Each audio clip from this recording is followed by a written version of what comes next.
You know, there's something cruel about how the music industry operates sometimes, where you'll spend years and years trying to become the best possible musician you can, working on your craft endlessly. And then you start writing songs, and you start being super meticulous about every aspect of the song to make sure it's perfect, and you put all the passion in the world into it. Then we put it out there with social media content, and something doesn't click, you know, and it feels like everyone around you is deaf to this awesome music that you're screaming at the top of your lungs, right? So we start thinking to ourselves like, oh man, am I crazy? You know, is it really that good? Is it as good as I think it is? And that's really the trap, right? That's the trap the industry sets us up for, and that a lot of musicians fall prey to.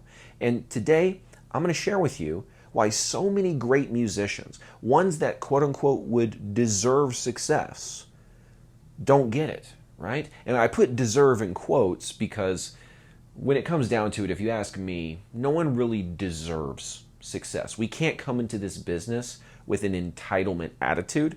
We have to be open to the idea that, like, listen, I may think this is the best piece of content that's going to put my song in the perfect frame that's going to make it resonate, but that may not always be the case. The fans and the audience will ultimately be the people that decide, yeah, you put that in a way that really connected with me. And the reason I say it this way, some of you who are frequent viewers of me will know about this story. I have seen in real time people's opinions change about music based on the angle and the frame that they consumed it. That is like one of the craziest things in the world, because you would figure people would hear a song having a certain emotional anchor to the reaction they had to it, and therefore when they heard the song, it would be like a Pavlovian response. You know, they hear the song and then that same emotion is elicited. But if you change the frame around that piece of music, they can forget that old emotional anchor and have a completely new perspective to the song. So we have to look at that as a huge goal in our marketing, is how do I create that frame that allows them to really connect with the music? But guess what? How do we get there? That's the big question. How do we create that? It comes through repetition. It comes through trying a lot of things. We can't assume that just because, oh yeah, I tried it and I'm great, why didn't it work? You know, I'm great. This song's clearly great. I'm clearly great. How come this piece of content didn't work? It's all about testing and figuring out what actually clicks. And so one of the biggest mistakes, you know, I'm going to say this right now, this video is not for everyone, because people are going to get offended at how I approach things, but who knows, you'll find out by the end of this thing. So let's get locked in and really dive into the three, I think, core reasons that great artists still end up failing. Number one is they think skill, talent, equals success. Now, here's where they're sort of right, but they're also very, very wrong. Skill is a prerequisite for success. What do I mean by a prerequisite? Think about it like this. You remember in high school, you would look at the classes, you know, towards the end of your high school years, you'd look at the classes that you wanted to, you know, elect to be in. For me, it was AP Music Theory. It was like the only music-related class that I could get into as a guitar player, but they had prerequisites. You had to be in choir or you had to be in band. And I got around that. I said, guys, well, I'm in a band and I've actually played gigs, so I think that more than qualifies. And so they were like, we accept your loophole, Dax. You can come into this class. But that's the thing. That doesn't always work out. I got lucky, right? I was able to finagle the high school system and they let me in, whatever.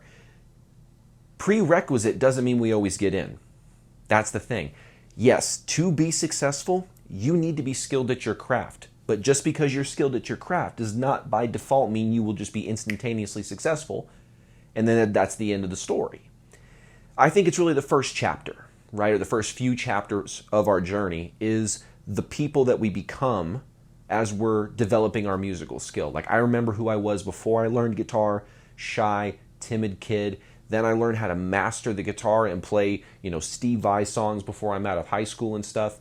Now I'm in a position where I have a sort of confidence about me. I have sort of identity anchored and confidence to that identity, and I was set, right? So we go through those chapters of our story, but we think, okay, I've did my part. Now here comes the success, right? It's like, oh, no. It's like, you know, just because you worked out in the gym all summer doesn't mean therefore you're going to be good at football when the football season comes up or the basketball season comes up or whatever. You actually now have to go out onto the field and learn how to run plays. You got to learn formations, and you got to learn how the game works to apply all these muscles that you built in the gym over the summer. You got to learn how to apply that now. That's a lot of what it's like in our music business development, right? But some artists get stuck in that first half of the chapter, or the first half of their story, where they went through all the trials and tribulations to become a great musician. But now what? Well, now they have to learn that it's not just about the skill you have as a musician, it's about the skills, the aggregation of lots of skills that you have that are going to help propel you to become a better music business professional. So, in my opinion, you may think this is semantical, but I think it's a huge distinction. Skill does not equal success, but skills, plural, does equal success. Because you can't just be good enough as a musician. You have to be good enough as a musician and then figure out how to present your music to the marketplace so that they can be like, oh, that's really cool. I like that, right? But if we present it wrong, they're going to be like, ah, scroll. And it's not even, you may think that the reason your videos are doing well is because people hate it. That's not true. They're indifferent to it. They just scroll. So, that's kind of a different emotion. You could, maybe some people could say that's better. Some people could say that's worse, depending what your frame on it is. To me, it just is what it is. We've got to figure out what is the way that we can get them to go from indifferent, which is like the normal state of people when they're looking at new content. It's just indifferent, indifferent, indifferent. Something excited me. I'm going to watch this video. We have to figure out, how do I present my music with maybe a good headline or a good visual hook that gets people to want to watch the rest of the video and consume this thing that's going to ultimately present my music. So we have to really experiment, but we can't think to ourselves, well, I'm just great. How come they're not resonating? But I'm doing the work. I'm performing in front of the camera. Okay, that's good.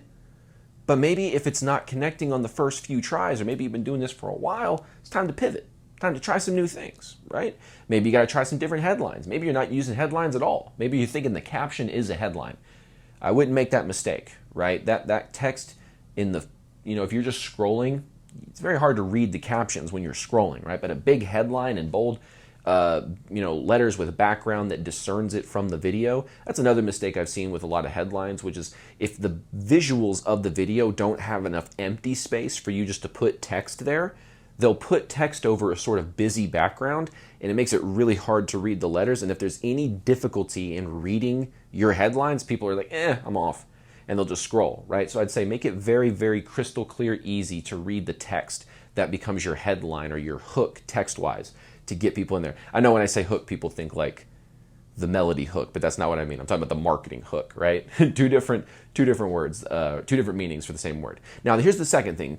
You may think, okay, Dax, this is the dilemma that most musicians run into, that they complain about on the internet. Oh, well, I've got to learn how to do this, and I've got to learn how to do this, and I've got to learn how to do this. There is some truth in that. However, a lot of reasons that great artists fail is not because, I can't become all these different things, is because they're not using the 80-20 principle, okay? This is one of the most valuable things I'm telling you guys right now. If you pay attention and learn just this will be one of the best videos you watch the entire year, if not the entire decade, because this allows you to supercharge the speed at which you acquire skills. What do I mean? So for example, when I was about 22, 23-ish, I was flipping real estate, which is very young to be trying to flip real estate, I know, but I had heard about it. I knew that there was clearly a path to make this work, so I hired a coach, paid him like $5,000. It's like, teach me how this works. I'm taking money that I would have been putting towards college, and I'm giving it to you. Be gentle. You know what I'm saying? But he helped me out. He helped me figure out how to get my first couple deals, and then onward, so that my first couple deals made $20K alone. And I don't say that to flex. I say that to demonstrate that if you learn how to go from step 1 to step 2 to step 3 to step 4 to step 5, you actually can learn how to do this. But one of the things he taught me was the 80-20 principle, and how to do these multiple skills that you have to do in a real estate transaction, or to have in a real estate transaction to make it go smoothly. For example, in the real estate world, you have to learn how to think like an investor, but you also have to think like an agent. You have to think like an inspector, like a home inspector. You have to think like an appraiser. You have to think like the bank a little bit. There's different ways of looking at the deal that you have to really understand everyone's different interests and how this is going to affect the deal. And I was like, man, this is so much to learn. I don't know if I'm going to be able to learn all this stuff. This is like over my head. I'm in my head. I'm like, I'm just a kid, even though I'm like 22. I had some growing up to do. But they helped with that for sure. They're like, no, stop. It's not about becoming a master at all these different elements of a real estate transaction. It's about understanding that of the 100% of information, the 100% of knowledge there is about being a mortgage broker or being a home inspector or whatever, 20% of that information is all you really need to know, because that 20% of information gives you 80% of the results that everyone's dealing with anyway.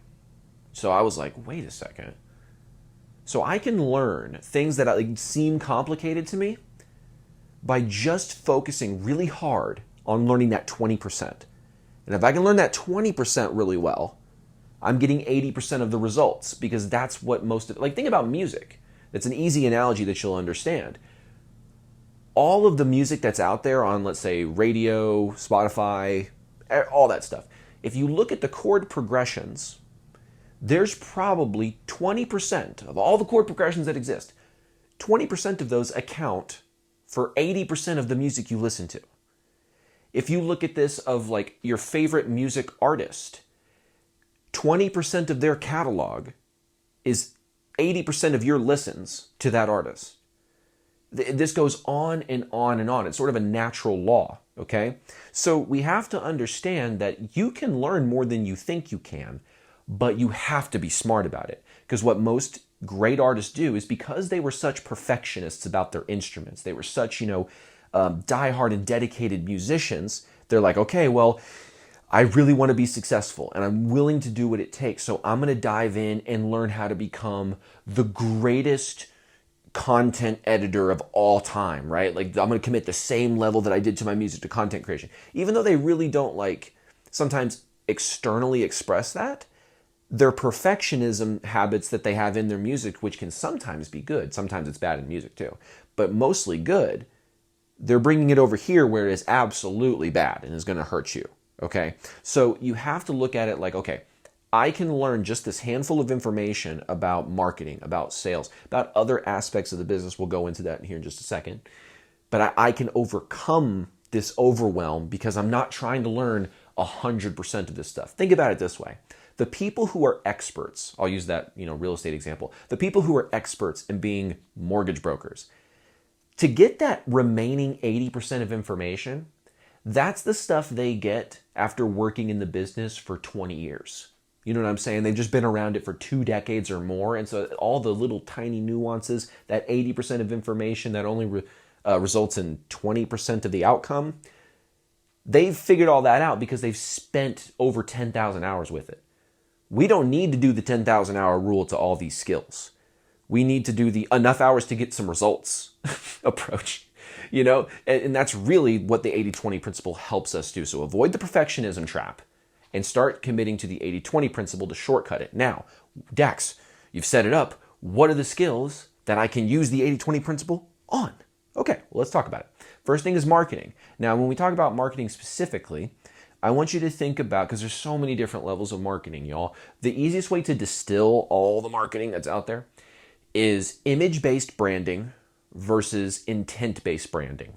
You could even say it versus image-based branding versus direct marketing. I am a proponent of studying direct marketing because I think it will be better that will be a better use of your time and serve your music business better to study direct marketing right now in the beginning phases. And then as you become successful, maybe it takes a couple years, maybe it takes 5 years, who knows? Maybe you'll blow up in 6 months. Let me know if it happens. But however long it takes for you to get some audience built up, focus on the direct marketing. And then as you get to the level where you're starting to become financially independent and maybe even financially free from your music, then start focusing maybe on the image-based advertising. But even then, I am still kind of weary on just the purely image-based advertising stuff. I think the direct marketing guys have figured out how to take what's good from image-based branding and use it to serve the direct marketing goals. And that's what I think is a more effective use of our time. So when it comes to, okay, Dex, what's the 20% of marketing I can focus on that's going to yield an 80% of my music business results? I would say focus on direct marketing, okay? Direct response marketing, getting people to respond to your content, respond to your ads, respond to your whatever it is, your offer is that you have out there. What about other skills that you need to learn in marketing? Obviously, we need to learn about content. Here's what I would say with content. Learning just how to get a clear shot of whatever it is you're shooting with maybe some subtitles if you're talking. If not, the music is just fine, but having some kind of headline or hook. That's the bare bones necessity. And then everything else can kind of vary based on the format that you're executing in your content strategy. Like, if as long as I can see what you're trying to do in the video, there's a good hook or headline to keep me to like, okay, what's this all about? You know, and your music is featured there. I think like that's going to be what you need bare minimum. Everything else, like I said, will vary. So content can pretty much be surmised into that. There's other things with like, you know, creating highlights so that people can go to stories that you've made in the past that maybe drive people to an email list. Because like, put it this way, I understand that if you go to Instagram, for example, and you post a story that has the link sticker, even though Instagram provides it, they kind of begrudgingly provide it. They didn't always do that, by the way. It was sort of something that was given to the top creators, and then they were like, okay, fine, we'll give it to the rest of you. But once they got it, they were still kind of like, well, depending on where they're driving them, they're driving them usually off the website.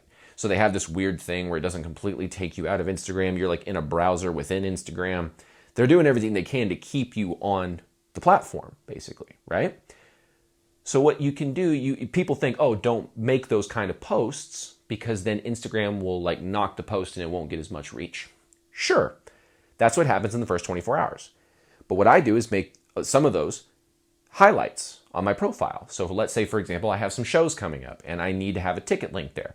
What you can do is, yeah, for the first 24 hours, that post may not get the most amazing reach because it is a link taking people off of the platform. However, once you put it as a highlight, anytime people come to your profile and it says shows or tickets, whatever you want to call it, they click the highlight and boom, now there's a place they can go and buy those tickets. And Instagram can't really punish you for it because this is for the highlight. This is sort of after the fact. Now you can go post stories that aren't going to get, you know, dinged because they have a link sticker on it. You can go continue to get that strategy going. But that's something that's a little, you know, little thing that you can know to help you. Just a little bonus information that came to mind that sort of got me on a tangent. But anyway, another skill that you need to focus your 80-20 principle on is sales. I know everyone just went, ew, sales, oh my God. It's really not that big of a deal because here's the thing. As musicians, we actually have it the easiest, in my opinion. Well, in certain aspects, it's difficult. In certain aspects, it's easy.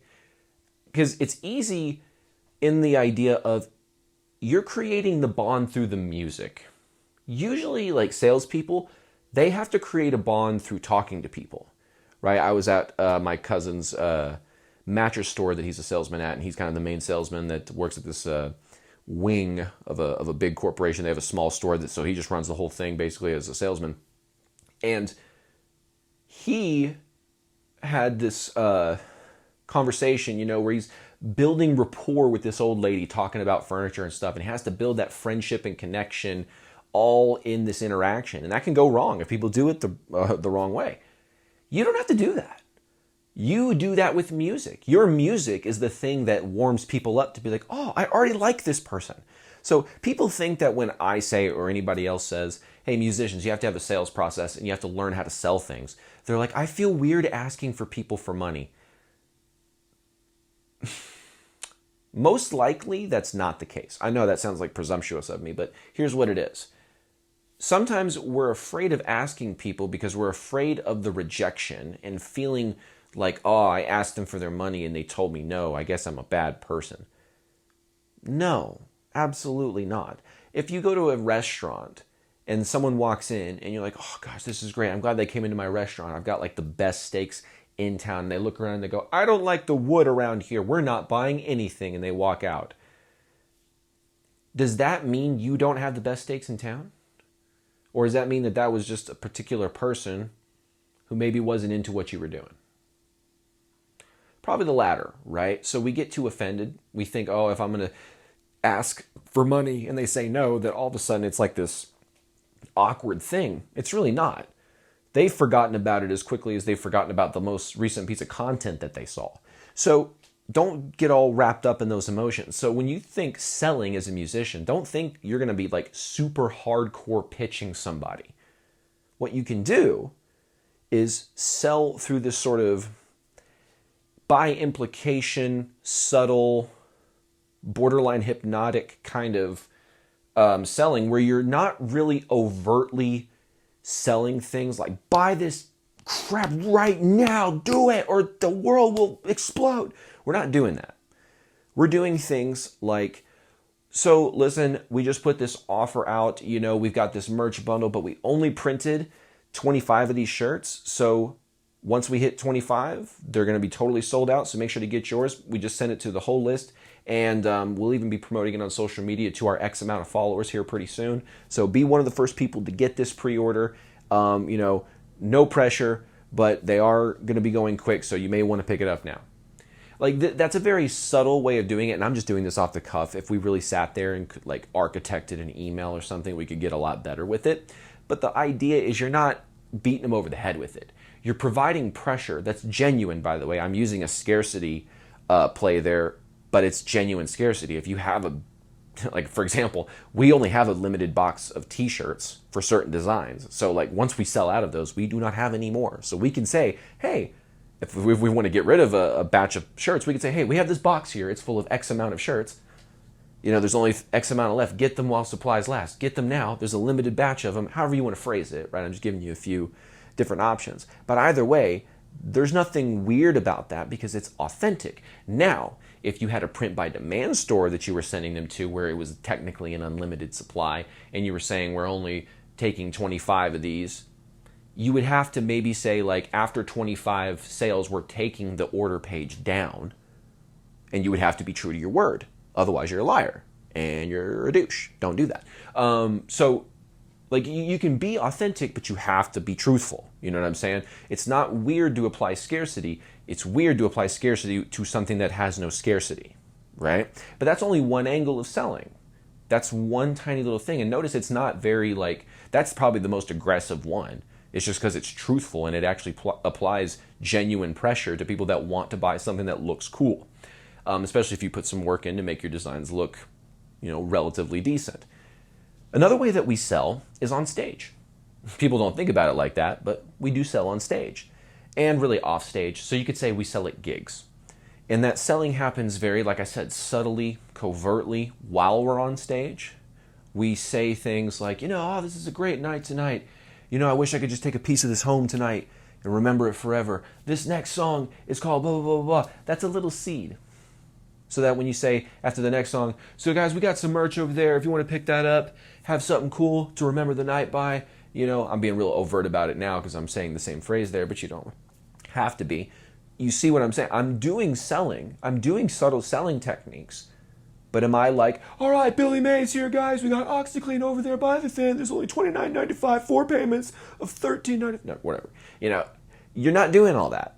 You're being very subtle. You're just making suggestions. And that's the thing. Musicians typically don't want a hard sell. But here's the reality.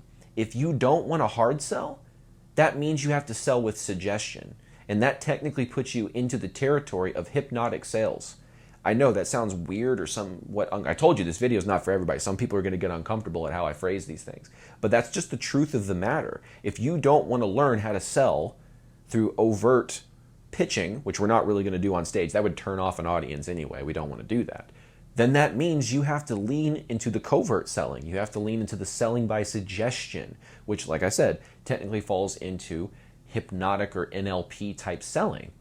I've had people like Ross Jeffries, Marshall Silver on here that have talked about some of those strategies that they'll use on stage that have helped them convert more. But that's the thing. That's what you've basically walked into. That's your gig, And so you can go up on stage and say, I'm not going to sell a single thing. I'm not even going to mention the merch. I've had nights like that, guys. Like I've had nights on tour where our singer either just forgot or just kind of felt weird about pitching. So we didn't mention the merch at all. And you can see when you're touring night after night after night, you can see about what your average is, right? So if you're averaging 700, 1100, 1200, 900, 1100, and then you have a 300, something happened there, right? And then you factor, was the crowd any smaller? No. Were we in a bad spot for merch? No. Well, what was the difference there? Oh, the one difference of the night is that we didn't pitch on the stage. We didn't say where the merch table was. We didn't point at it. We didn't do any suggestive selling towards it. We just kind of played the music and then got off stage. And our sales were affected. People like to pretend like, no, I'll just, I'm going to win them over purely with the entertainment. I'll tell you right now, the more entertaining you are, the better chance you have. But guess what?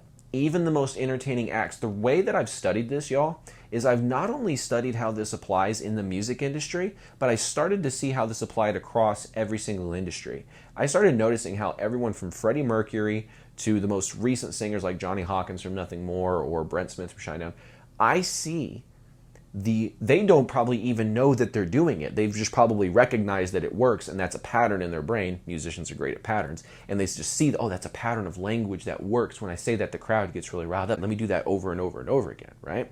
But because I've studied this stuff extensively, I can look back and go, oh, you're using this technique. Oh, you're using this technique. They don't even realize it, but they're using this technique. So fundamentally speaking, even the most entertaining people where you may think to yourself, well, the reason that they made so much money was just because they put on a great show and they didn't sell a thing.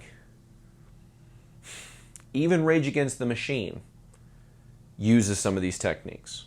They were one of the first 10 bands because I was thinking, well, I got to pick a band that's like not very, there's no way they could be money driven. I was quite mistaken. But anyway, I was like, wow, this is powerful. It's being used across all these things. So 80-20, focus on sales. And focus on sales in terms of how can I sell in email. So again, there's a whole process. Like, for example, I've talked about this on many videos. This is a system I work my clients through on a daily basis, is how to bring them through this email selling sequence where fans come through and then they meet you via email, they learn about your story, and you position yourself in a way that when you present the offer, they're like, yes, I want that, right? So that's what we focus on, but that's the first 80-20 principle that I would look at, is how do I build my email marketing system and sell via that medium? And then the second way is, how do I sell more performing in front of people? Whether you are a performer who does cover songs, tribute songs, you're a independent original artist, it doesn't matter. You can use these techniques in all contexts and they will work. So hopefully you guys have got a lot of information by now. So what I would like you to do is kind of think about this in a bit of a summary, okay? Skill alone at your craft is not going to lead to success. You have to have multiple skills. And those multiple skills, you can't try to be as good at all those things as you are at music. Music is the thing that you've committed to learning the rest of that 80% of, right? That's the stuff that you probably know 50% of the knowledge that's out there, most likely. And so on these other things, you just commit to learning what you need to know to be effective and nothing more, right? So what are those things that we actually focus on? We focus on marketing, whether that's in the term of content or direct marketing. You start looking at sales and you start thinking, how can I sell through email? How can I sell on stage more?